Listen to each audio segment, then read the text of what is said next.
on dirait que tout se passe, mais que rien se passe. Qu'est-ce que je veux dire par là? Je veux dire qu'on dirait que le monde, certains politiciens prennent conscience de ce qui est en train d'arriver. Et d'un autre part, ça passe dans le beurre. Il faut écouter, là, ce que le politicien va nous amener. C'est exactement ce que je vous répète. Hein? C'est les incohérences de la CAQ. Mais c'est pas des incohérences. C'est pas un manque de...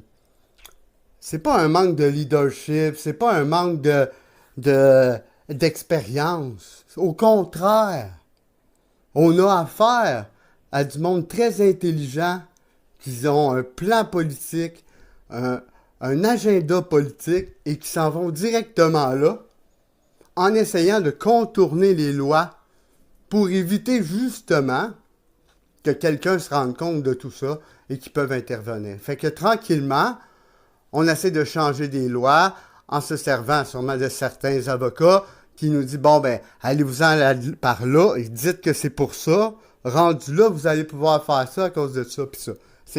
C'est mon impression et c'est l'impression de beaucoup de personnes. On n'a jamais vu autant de lois vouloir se changer en tant de temps quand, premièrement, tu as une pandémie à t'occuper et en plus, tu as des citoyens qui sont plus capables d'arriver. Hein, le coût de la vie a monté. On nous achète avec des 500 $ qu'à fin de compte, tu n'as jamais eu le 500 $ parce que tu devais un peu d'argent avant la pandémie et tu n'as pas pu t'en remettre pendant la pandémie. Mais là, on te saisit ce qu'on doit, fait que dans le fond, on t'a jamais aidé. C'est un peu ça là, qui se passe. Et c'est comme ça partout. Hein? Avec les préposés aussi, on avait des deals et là, ça ballotte. Et c'est ça. Et la CAQ, c'est ça. Et là, on va entendre encore une fois quelqu'un qui se réveille, quelqu'un qui dit, parce que là, ils sont en train de vouloir passer la loi. Hein? Encore pour les mesures... Bon, je viens de perdre mon fil. Ils veulent passer la loi pour justement l'état d'urgence.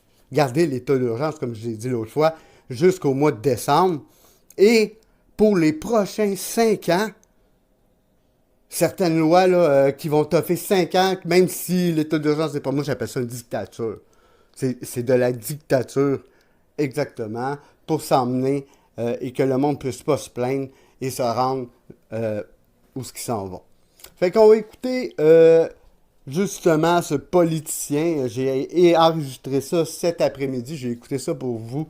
Je vais dire que écouter ça toute l'après-midi, là, c'est quelque chose. C'est quelque chose, mais il y a des bons moments forts.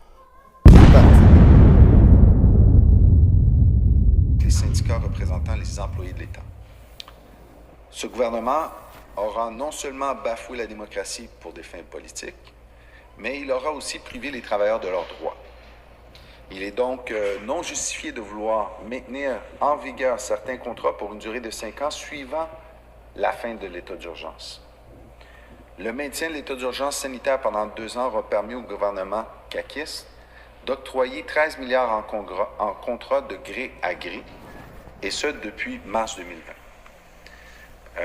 Tel que mes collègues en ont fait mention, lors des consultations, il y a eu plusieurs déclarations qui sont venues corroborer justement les incohérences de ce projet de loi-là face au comportement et aux agissements du gouvernement.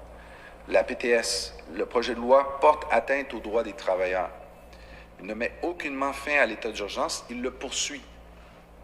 Et comme c'est maintenant son mode de fonctionnement, ce gouvernement impose et dicte sa vision, sa façon de faire et n'écoute pas. La FIC, lors de leur présentation, les représentantes ont été très cinglantes envers le gouvernement et sa gestion par décret. Le mode de gestion du gouvernement met à risque la sécurité du personnel et des patients.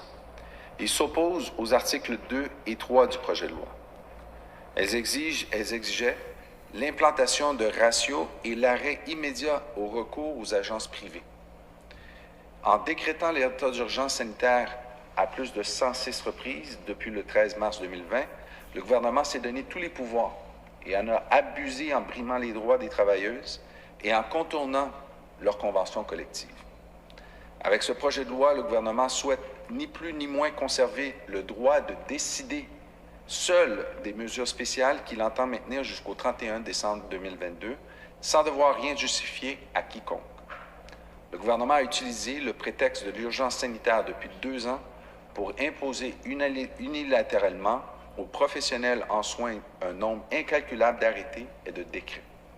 Il a même eu l'odieux d'accorder 1 milliard de dollars en mesures incitatives pour le personnel du réseau, et ce, sans négociation, alors que la convention collective venait d'être signée et qu'il affirmait haut et fort ne pas pouvoir offrir davantage.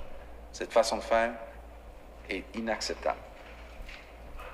Maître Martine Valois a mentionné la chose suivante, que le maintien de l'état d'urgence n'est plus justifié. Le prolongement jusqu'au 31 décembre 2022 n'a pas été démontré, de même que le besoin de prolonger 5 ans pour les contrats d'entreposage. Ce qui n'a non plus été justifié et démontré, c'est le renouvellement sans interruption de cet état d'urgence. Le gouvernement souhaite maintenir ses pouvoirs pour la gestion de ses ressources humaines. La poursuite de l'état d'urgence sanitaire n'est plus justifiée, le gouvernement doit y mettre fin dès maintenant. L'état d'urgence aurait dû faire l'objet de débats à l'Assemblée nationale après la première vague. C'est ce que Maître Martine Valois a mentionné. Son interprétation est de s'assurer de conserver le pouvoir jusqu'après la prochaine élection. Et cette façon de faire décrit telle qu'elle que le gouvernement efface l'état d'urgence, mais on maintient à ce moment-là la gestion par décret. En terminant, Madame la Présidente, en complément de ce que mes collègues ont mentionné au préalable, c'est vraiment odieux ce que le gouvernement, ce que le ministre présente à travers ce projet de loi-là. C'est vraiment une totale incohérence face à ces agissements. Aujourd'hui, on essaie de nous passer dans la gorge quelque chose qu'ils ont refusé de faire pendant les 2 dernières années, qui était de faire des débats démocratiques ici, de venir justifier face aux parlementaires le pourquoi de cet état d'urgence. Et maintenant, ils nous présentent un projet de loi pour étirer et allonger encore plus cette gestion par décret, si souvent décriée à l'extérieur d'ici de l'Assemblée nationale. Merci beaucoup, Madame la Présidente.